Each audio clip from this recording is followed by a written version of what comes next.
Country delight బఫేలో milk start చేసాము. First పిల్లలకి ఇచ్చినప్పుడు కానీ, మేము పెరుగు తిన్నప్పుడు కానీ, మేము చిన్నప్పుడు తిన్న ఓల్డెన్ డేస్ గుర్తొచ్చాయి మాకు. మీగడ కూడా పాలు కాచాక మీగడ బాగా రావడం, అప్పుడు మా చిన్ననాటి రోజులు గుర్తొచ్చాయి అనమాట.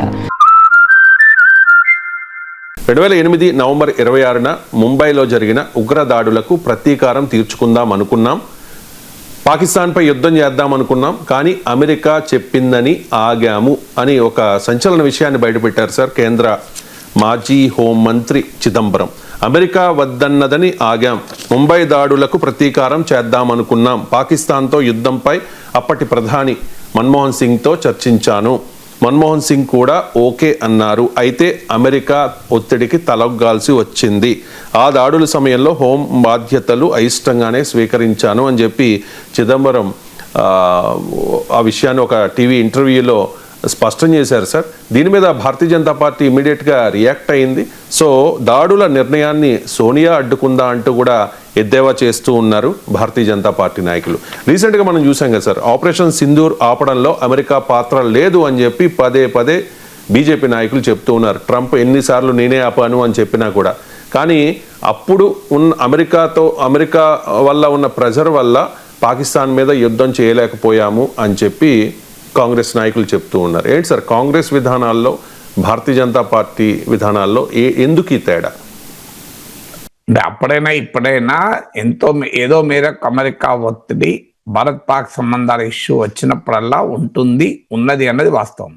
మీరు చాలా మంది ఫారెన్ పాలసీ ఎక్స్పర్ట్స్, ఆ సమయంలో అంబాసిడర్స్గా, ఫారెన్ సెక్రటరీస్గా పనిచేసిన వాళ్ళు రాసిన వ్యాసాలు చదివితే స్పష్టంగా అర్థమవుతుంది. అమెరికా ప్రెషర్ ఎప్పుడూ ఉంటుంది. ఎందుకంటే అమెరికాకి ఈ ప్రాంతంలో 2 దేశాలు కావాలి, పాకిస్తాన్ కావాలి, భారత్ కావాలి. పాకిస్తాన్ ఏమో ఈ ప్రాంతంలో తమకు నమ్మిన బంటు, తన ఎజెండాను ఇంప్లిమెంట్ చేయడంలో కీలక పాత్ర పోషిస్తూ వచ్చిన దేశం. ఎందుకంటే 1970s కిస్సింజర్ డిప్లొమసీలో భాగంగా చైనాతో సంబంధాలు మొదలుపెట్టిన సమయంలో కూడా చైనా అమెరికాని కలపడంలో, మీడియేట్ చేయడంలో పాకిస్తాన్ పాత్ర వహించింది. ఆ తర్వాత ఆఫ్ఘనిస్తాన్లో సోవియట్ సైన్యాలు ఉన్న సమయంలో ఆఫ్ఘనిస్తాన్లో ఉన్న సోవియట్ అనుకూల ప్రభుత్వానికి వ్యతిరేకంగా, సోవియట్ సైన్యాలకు వ్యతిరేకంగా ముజాహిదీన్ల పేరిట తిరుగుబాటుదారులను తయారు చేసి శిక్షణ ఇచ్చి అన్ని రకాలుగా ఆయుధాలు సమకూర్చడంలో అమెరికా, పాకిస్తాన్లు కలిసే ఆ పని చేశాయి. అందువల్ల ఇదేమి కొత్త కాదు అమెరికా పాకిస్తాన్ బంధం. తర్వాత అమెరికాకు ఒక పెద్ద మిలిటరీ క్లయింట్ కూడా పాకిస్తాన్. అమెరికా నాయకత్వంలోని సీటో, సంటో లాంటి మిలిటరీ అలయన్సెస్ లో కూడా పాకిస్తాన్ ఉంటూ వచ్చింది. సో ఇటీవల తాలిబాన్తో అమెరికా ఒప్పందం కుదుర్చుకుని ఆఫ్ఘనిస్తాన్ తాలిబాన్లకు వదిలేసి రావడంలో కూడా పాకిస్తాన్ కీలక పాత్ర పోషించింది. అమెరికాలో వరల్డ్ ట్రేడ్ సెంటర్ పై దాడుల తర్వాత అమెరికా జరిపిన తీవ్రవాద వ్యతిరేక యుద్ధంలో కూడా పాకిస్తాన్ కీలక భూమిక పోషించింది. అందువల్ల మొదటి నుంచి కూడా అమెరికా, పాకిస్తాన్ అవసరం. అదే సమయంలో భారతదేశం అవసరం. ఎందుకంటే ఇక్కడ చైనా ఆధిపత్యాన్ని, చైనా ఎదుగుదలను అడ్డుకోవటానికి, చైనా పలుకుబడి నియంత్రించడానికి యాంటీ చైనా యాక్సిస్ అయిన క్వాడ్లో భారత్ను సభ్యురాలుగా అమెరికా చేసుకుంది. అందువల్ల చైనాకు, ఇండియాకు ఉన్న సరిహద్దు వివాదాల వల్ల కూడా భారత్, అమెరికాల ఫారెన్ పాలసీ విషయంలో ఇండో పసిఫిక్లో 2 దేశాల విదేశాంగ విధానంలో మనకి కన్వర్జెన్స్ కనబడుతుంది. అందువల్ల అమెరికాకు ఈ 2 దేశాలు అవసరం. అందుకే మొదటి నుంచి అమెరికన్ ఫారెన్ పాలసీలో డ్యూయల్ కంటైన్మెంట్ స్ట్రాటజీ అంటారు. ఈ 2 దేశాలని తన నియంత్రణలో పెట్టుకోవడానికి అమెరికా సహజంగానే పనిచేస్తూ వచ్చింది. మీకు ప్రపంచంలో అనేక ఇతర ప్రాంతాల్లో బ్యాలెన్స్ ఆఫ్ పవర్ మెయింటైన్ చేస్తూ తన ప్రత్యర్థులు అయితే ఒకరు అనుకూలం, ఒకరు వ్యతిరేకం అనుకోండి, అమెరికాకి ఇబ్బంది లేదు. ఇద్దరు అనుకూలం ఉన్నప్పుడు ఆ అమెరికా జోక్యం ఎక్కువ ఉంటుంది. ఇప్పుడు ఉదాహరణకు ఇజ్రాయిల్ గాజాపై, ఇజ్రాయిల్ ఇరాన్ పై, ఇజ్రాయిల్ లెబనాన్ పై, ఇజ్రాయిల్ హుతీల పైన, ఇజ్రాయిల్ ఇరాక్ షియా మిలిషియా పైన దాడులు చేసిన సమయంలో అమెరికాకి ఇబ్బంది ఏమీ లేకుండే. ఇజ్రాయిల్తో కలిసి వచ్చి ఇరాన్ పైన అమెరికా కూడా దాడి చేసింది. కానీ ఎప్పుడైతే ఇజ్రాయెల్ ఖతార్ పై దాడి చేసిందో, ఖతార్ అమెరికా మిత్ర దేశం, ఇజ్రాయెల్ మిత్ర దేశం, అందువల్ల అమెరికా ఆగమేఘాల మీద రియాక్ట్ అయ్యి ఇంటర్వ్యూ అనేది మీరు గమనిస్తే. సో ఇలా మనకు అనేక ఉదాహరణలు దొరుకుతాయి. ప్రపంచంలో తన మిత్రుడు తన శత్రువుతో పోరాడినప్పుడు అమెరికాకు స్ట్రైట్ ఈక్వేషన్ ఉంటుంది. కానీ రెండు దేశాలు పోరాడుతున్న రెండు దేశాలు తనకు అవసరమైనప్పుడు అమెరికా ఒత్తిడి మరో రకంగా ఉంటుంది. అందువల్ల ఎవరు అంగీకరించినా అంగీకరించకపోయినా, చిదంబరం ఇవాళ కొత్తగా దాన్ని బయట పెట్టాలని చూసినా, నరేంద్ర మోడీ ప్రభుత్వము అసలు ఏ పాత్ర లేదని చెప్పినా, రియాలిటీ ఏంటంటే అమెరికా పాత్ర ఉంటుంది. ఏ రూపంలో ఉంటుంది? అదే ప్రైమరీగా మన ఫారిన్ పాలసీ డిసిషన్ ముఖ్యమై అమెరికా ఒత్తిడి సెకండరీగా, ఇదే చర్చ తప్ప అమెరికా ఒత్తిడి లేకుండా భారత్ పాక్ సంబంధాలు ఉంటాయని అని ఏ ఎక్స్పర్ట్ అన్నా చెప్తాడు. ఉండవు, సాధ్యం కాదు అని. అందువల్ల అప్పుడు ఉంది ఒత్తిడి, ఇప్పుడు ఉంది. ఇక చిదంబరం వ్యాఖ్యలు ఒక రకంగా సెల్ఫ్ డిఫీటింగ్. అంటే కాంగ్రెస్ పార్టీలో ఇలాంటి షాల్తీలు ఉంటారు. అంటే గొడ్డలతో నరంపాలతో తమకు పదవులు ఇచ్చిన పార్టీని ఎట్లా సర్వనాశనం చేద్దాం అని ఆలోచించి తామేదో పెద్ద మనుషులుగా చలామణి ఇవ్వటానికి అవసరమైతే పార్టీని కూడా బలిపీఠం ఎక్కించేటువంటి నాయకుడు కాంగ్రెస్ లో కోకొల్లలు, అందులో చిదంబరం ఒకరు. ఇప్పుడు ఆయన ఈ అంశాన్ని బయటపెట్టి ఏం సాధిస్తున్నాడు? నిజమాబద్ధమా తర్వాత సంగతి. ఏం సాధిస్తున్నాడు? బీజేపీకి ఒక బలమైన ఆయుధాన్ని ఇచ్చాడు.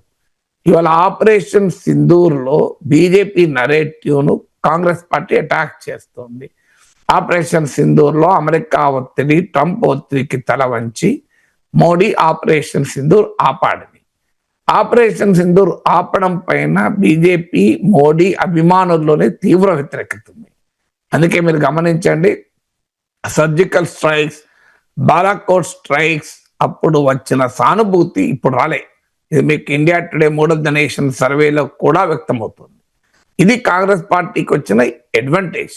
ఆ అడ్వాంటేజ్ కాంగ్రెస్ పార్టీ పొందుతూ ఆపరేషన్ సింధూర్ విషయంలో మోడీ అమెరికా ఒత్తిడికి ఆపాడు, తలవొగ్గాడు అనే ఒక నెరేటివ్ ద్వారా ప్రజల్లోకి వెళ్తున్న సమయంలో చిదంబరం లాంటి వాళ్ళు వచ్చి అడుపులు లేస్తుంటారు. వేసి మన కాంగ్రెస్ పార్టీకి ఇంత మంచి అవకాశం ఎట్లా వస్తుంది, రాకూడదు అని చెప్పి అడుపులు లేస్తుంటాడు. ఇప్పుడు ఎందుకు రియాక్ట్ అవుతున్నాడు? ఇన్నేళ్ల నుంచి చెప్పని విషయాన్ని ఇప్పుడు ఎందుకు చెప్తున్నాడు అంటే, ఒకవైపేమో బీజేపీ ట్రంప్ ఒత్తిడికి తల వంచిందని కాంగ్రెస్ ప్రచారం చేస్తుంటే, బీజేపీ కాదు, అసలు బీజేపీ కాదు, మేమే ట్రంప్ ఒత్తిడికి అమెరికా ఒత్తిడికి తల వంచామని చెప్పుకునే తెలియక రాజకీయ నాయకులు ఎవరైనా ఉంటారా? సో అందులో చిదంబరం చూడండి, ఆయన ఉద్దేశం మీద కాంగ్రెస్ పార్టీ నాశనమైనా మంచిదే, నేను ఒక పెద్ద మనిషిగా గొప్ప వ్యక్తిగా చలామణి కావాలి, ఈ పర్సనల్ అంబిషన్స్ ఇవన్నీ. అందుకే చూడండి, బీజేపీ చిదంబరం మాటకు ఎక్కడ లేని విలువిస్తూ చూడండి, చిదంబరం చెప్పాడు, ఎవరు ఆపారు? సోనియా గాంధీ ఆపిందా? ఎందుకంటే తాను మన్మోహన్ సింగ్ కూడా యుద్ధానికి అంగీకరించాడు, అయినా యుద్ధం మేము చేయలేదు అమెరికా ఒత్తిడితో. అంటే అర్థం ఏంటి? సహజంగానే బీజేపీకి ఒక అడ్వాంటేజ్ అది. సోనియా గాంధీ చక్రం తిప్పింది, అందువల్ల సోనియా గాంధీని ఆపించింది. అమెరికా ఒత్తిడికి తల వంచింది కాంగ్రెస్ పార్టీ, తల వంచింది సోనియా గాంధీ. అందువల్ల రాహుల్ గాంధీ వాదనకు విలువే లేదు.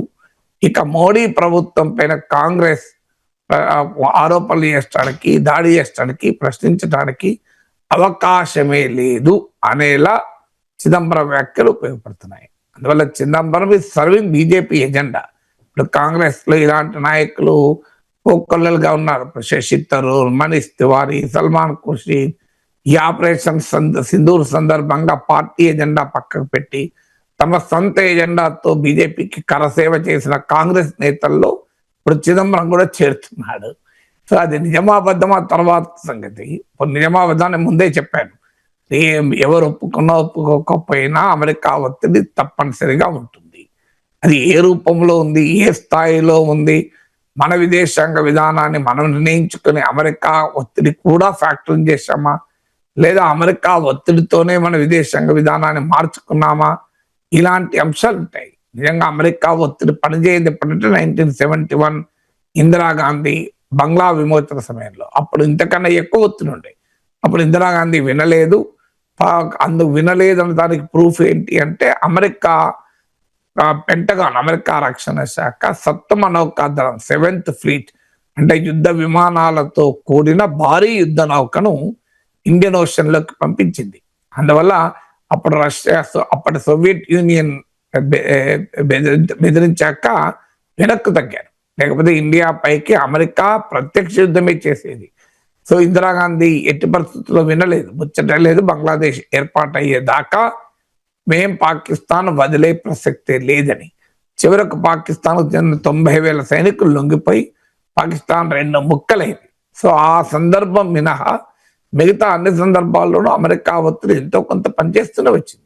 ఇందులో డౌట్ ఏం లేదు. చిదంబరం చెప్పింది ప్రతి ఒక్క పాయింట్ నిజమా అది నాకు తెలియదు, కానీ బట్ అనేక మంది defence experts, strategic affairs experts, diplomats, ఆ కాలంలో ఫారెన్ సెక్రటరీస్ రాసిన వ్యాసాలు చాలా చదివాను నేను. అందరూ చెప్పేది American pressure is always there in India Pak relations. So అందువల్ల ఇప్పుడు ఉంది, అప్పుడు ఉంది. కానీ పొలిటీషియన్ ఇదేమి ఫారెన్ పాలసీ ఎక్స్పర్ట్ కాదు కదా చిదంబరం. ఆయన ఒక రాజకీయ నాయకుడు, కాంగ్రెస్ రాజకీయ నాయకుడు. ఇలాంటి వ్యాఖ్యలు చేసి ఏ పర్పస్ సాధిస్తున్నాడు అన్నది పాయింట్. మీకు బీజేపీ ఎజెండాకు నీళ్లు పోసి ఆ ఎజెండాను పెంచి కాంగ్రెస్ పార్టీని సెల్ఫ్ డిస్ట్రక్టివ్ గా ఉండే నాయకుల్లో చిదంబరం ఒకరు. అందువల్ల ఆయన వ్యాఖ్యల పర్పస్ ఏంటనేది నాకు అర్థం కావడం లేదు. There can be academic purpose in politics కదా. పాలిటిక్స్ లో పొలిటికల్ పర్పసే ఉండాలి. సో తాను గ్రేట్, మన్మోహన్ సింగ్ గ్రేట్, మా పార్టీ మాత్రం పనికి మారింది అని చెప్పదలుచుకున్నాడు చిదంబరం.